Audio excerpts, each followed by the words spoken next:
There appeared to be no further room for philosophy to continue. Was this really the end? Then one day, while studying Hume's Inquiry Concerning Human Understanding, Kant awoke from his dogmatic slumbers.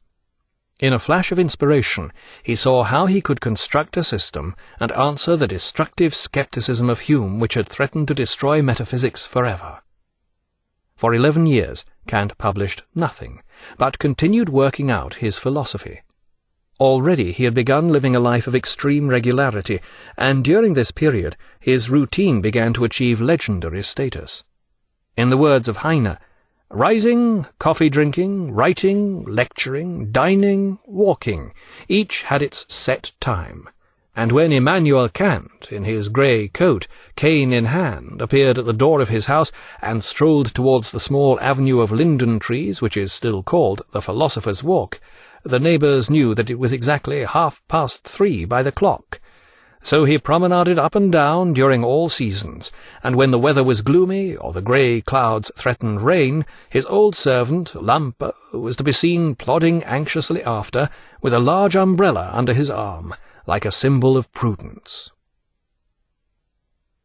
Only on one famous occasion is Kant said to have broken this routine, on the day he started reading Rousseau's Émile, when he became so absorbed that he missed his walk in order to finish it.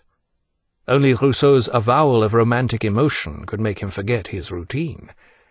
But such feelings were not enough to cause any serious break with the habits of a lifetime. Although Kant twice considered marriage during these years, on both occasions he took so long making up his mind that by the time he'd decided, in favour on both occasions, one of the ladies had married someone else and the other had moved to another city. Kant was not a man to be rushed into decisions. Yet his admiration for Rousseau's romantic ideas was not confined to theory. Years later, when many of Rousseau's ideas came to fruition with the outbreak of the French Revolution, Kant wept with joy, a rare sentiment in the fiercely conservative provincial Prussian city of Königsberg, and probably unique among its university establishment. In 1781, Kant at last published his Critique of Pure Reason, generally regarded as his masterpiece. Yet not all his readers were enthusiastic. When Kant sent a copy of the manuscript to his friend Hertz, it was eventually returned only half read. Hertz claimed that to continue reading Kant's work any further would have been to court insanity. And you may well feel the same. In his Critique of Pure Reason, Kant decided to dispense with many interesting arguments and concrete examples for fear of making his work too long. Even so, in the translated version it runs to over 800 pages, and most of it is like this. The apodictical proposition cogitates the assertorical as determined by these very laws of the understanding, constantly affirming as a priori, and in this manner it expresses— even in the finest translation it only sounds better— la proposizione apodittica concepisce il giudizio assertorio determinato secondo queste leggi dell'intelletto stesso, per conseguenza, come affermativo a priori, ed esprime così. You don't want to know what it's like in German. The miracle is that Hertz managed to get as far as halfway before fearing for his sanity. But don't let this distract you from the magnificence of Kant's actual system. Kant's aim was to restore metaphysics. He agreed with Hume and the empiricists that there are no such things as innate ideas, but he denied that all knowledge was derived from experience. The empiricists argue that all knowledge must conform to experience. Kant brilliantly reversed this by saying that all experience must conform to knowledge. According to Kant, space and time are subjective. They are our way of perceiving the world. In a way they are like irremovable spectacles, without which we are incapable of making sense of our experience. But these are not the only subjective elements that help us understand our experience. Kant explained that there are various categories, as he called them, which we conceive of by means of our understanding working independently of experience. These categories include such things as quality, quantity, and relation. These too are like irremovable spectacles. We cannot see the world in any other way than in terms of quality, quantity, and so forth. But through these irremovable spectacles we can see only the phenomena of the world. We can never perceive the actual noumena, the true reality that supports or gives rise to these phenomena. It has been observed that only a man who has never seen a mountain could possibly believe that space is not there outside us, only part of our perceptual apparatus. And common sense would seem to agree with this. But such gauche ad hominem objections have nothing to do with philosophy. Space and time, and the categories, which include such notions as plurality, causality, and existence, can only be applied to the phenomena of our experience.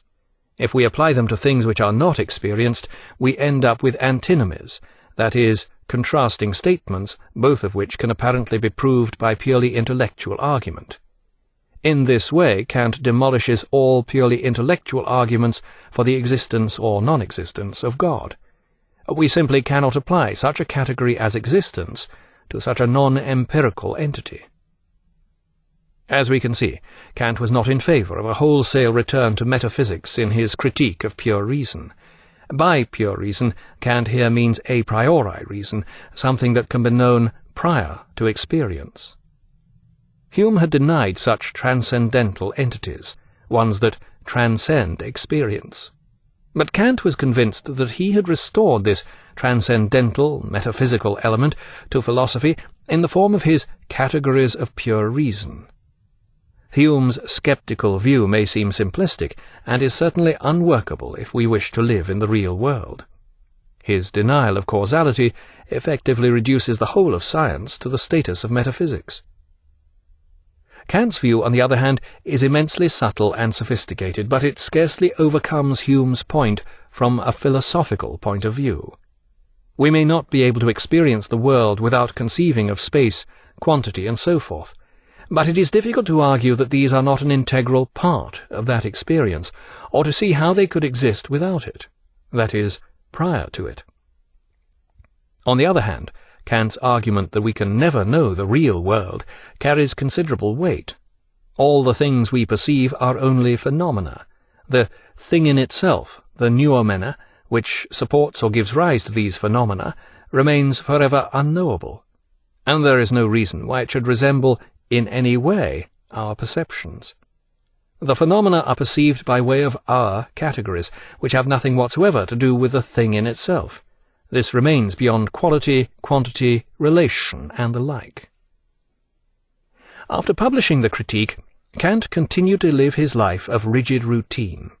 This did not preclude an element of socializing, though this was always very much a minor element in his life. He maintained relations with a number of his brighter students, as well as a few members of the faculty, yet he was never close with any of them. No one was addressed with the informal du, even after decades of social contact. Thought was his life. For a scholar, thinking is a means of nourishment, without which, when he is awake or alone, he cannot live. He was more intent on knowing himself than anyone else. But the task of getting to know Kant proved as difficult for himself as it was for others. "I do not understand myself sufficiently," he complained. Perhaps he was afraid of what he might find. Here Schafstein makes a fundamental point. This thing in itself was not simply unknown, it was forbidden, for it was Kant's suppressed emotional life, I take it, and he was afraid that if it was revealed, he would be devastated. Kant was well aware that he had no friends, but this didn't bother him. He was fond of quoting Aristotle's remark, "My friends, I have no friends." Indeed, he positively recommended this state. Friendship is a restriction of favourable sentiments to a single subject, and is very pleasing to him towards whom they are directed, but also a proof that generality and goodwill are lacking. Psychologists have claimed that Kant's inability or unwillingness to form close relationships indicated a profound unhappiness. But Kant does not appear to have been unhappy, quite the opposite. Those who met him remarked on his cheerfulness. Kant's disposition was by nature meant for cheerfulness. He saw the world with a glad look and transferred his cheerfulness to external things. Therefore he was usually disposed to be happy, was a typical observation by one of his colleagues. 7 years after the publication of his Critique of Pure Reason, Kant published his Critique of Practical Reason. Shorter than its predecessor, it makes no other concessions to the reader. When I came across the first edition, owned by Coleridge, an ardent fan of Kant, I couldn't help noticing that some of the pages were still uncut.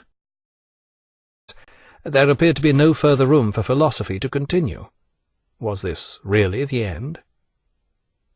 Then one day, while studying Hume's Inquiry Concerning Human Understanding, Kant awoke from his dogmatic slumbers, 3 by the clock. So he promenaded up and down during all seasons, and when the weather was gloomy, or the grey clouds threatened rain, his old servant, Lampe, was to be seen plodding anxiously after, with a large umbrella under his arm, like a symbol of... In a flash of inspiration, he saw how he could construct a system and answer the destructive scepticism of Hume which had threatened to destroy metaphysics forever. For 11 years, Kant published nothing, but continued working out his philosophy.